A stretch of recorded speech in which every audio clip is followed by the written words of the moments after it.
Hello everyone, and this is BioPhoenix here. And today's anime review is actually going to be on a movie this time, and this one is Leda, the Fantastic Adventure of Yohko. So it's a magical girl, fantasy, adventure, science fiction, and maybe a little bit of mecha stuff, but not a lot. And it was released in 1985, just like the novel as well. And speaking of that, ironically enough, the guy that wrote the novel for this one also wrote Vampire Hunter D, so that's pretty cool. But before we get into the story, if you're looking at this and you are familiar with my channel, then you're probably thinking that this movie looks very familiar to something that I reviewed before. And that one being the Valis series. So you're probably wondering if they were like inspired by each other. And you'd probably be right, because this movie came out the same year as the very first Valis game, so I'm pretty sure they were inspired by each other. Well anyways, now let's get moving on and start talking about the story. And one thing I will get out of the way first is that the story in this movie is pretty damn basic. So it starts off with our main character, Yohko, as you might suspect her name is, and she is a high school student who really loves playing the piano. So she has a crush on this one guy, so she ends up wanting to write a song for him, and she ends up recording it onto a cassette tape. Now remember people, this is back in 1985 when cassette tape Walkmans were like all the rage. So after finished recording it, she ends up seeing him across the way on a long road. She's thinking about asking him out as they're passing right by each other, but as they do so, she ends up just doing nothing and just kind of stands there. And then out of nowhere, the song starts playing, and then she randomly starts teleporting to a whole new world. So yep, just like a Valis game. So after seeing some weird shit, and one of those weird shit things being is a distress beacon that looks like a giant butt plug, but she ends up misplacing her Walkman, but a dog ends up finding it, and it turns out that the dog can actually talk. So the dog's name is Lingham, and he's a pretty goofy character.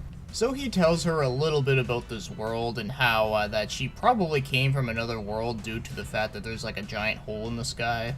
But after talking about the Walkman, so it turns out that there's like a group of bad guys that end up stealing the Walkman from her and end up chasing her down with a few little action scenes here and there. And after getting cornered, she ends up tripping over into a giant flower where she transforms into a warrior princess. And might I add that she actually does look a lot like Valis in this form. So she ends up having more magical power, she even has a sword, and she ends up like killing a bunch of bad guys. And she even takes one of the bad guys' flying motorcycle, and then there's also like a motorcycle chase scene. So the reason why all these bad guys are after her randomly is because they're hired by someone named Zell. So Zell is the main antagonist of this movie, and pretty much he was some guy that got power hungry and ended up using all the power from this world and wants to open a portal so that he can take over the real world, which is known as Noah in this one. And one of the things he needs to open up this portal is that he needs the power of Leda, and apparently our main character Yohko has a lot of that power, so yeah, you can put two and two together. So as Yohko and the dog are adventuring with each other, they end up meeting another character, and that one being Yoni.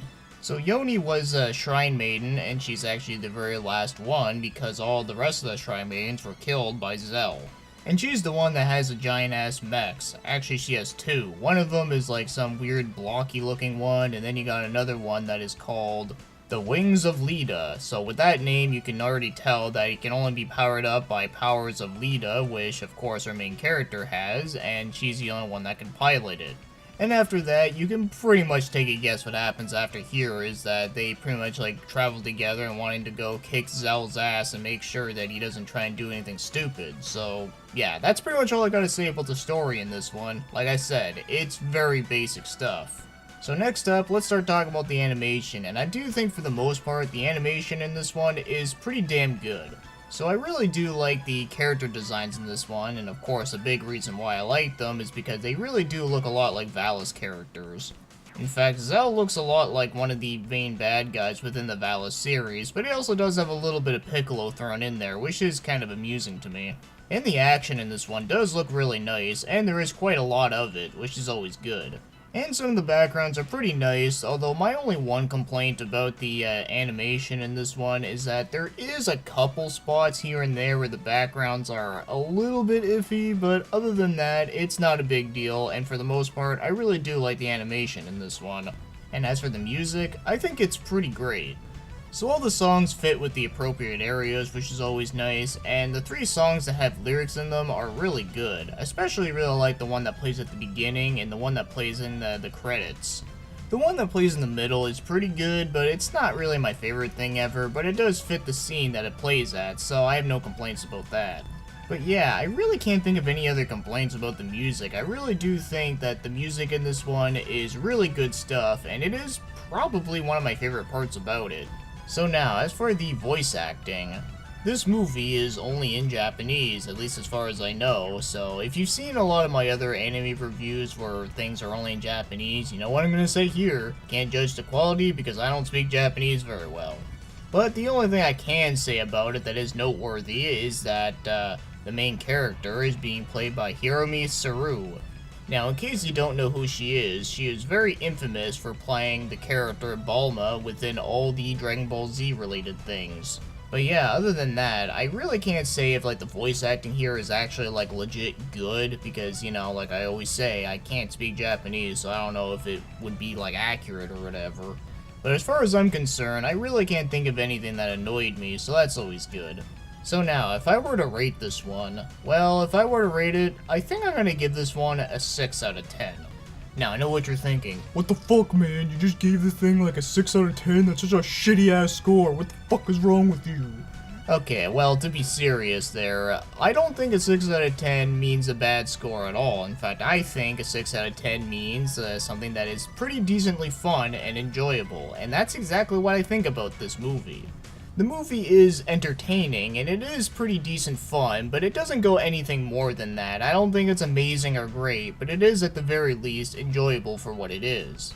So yeah, the story in this one is just not really like the most like mind-blowing thing ever. It's not really unique.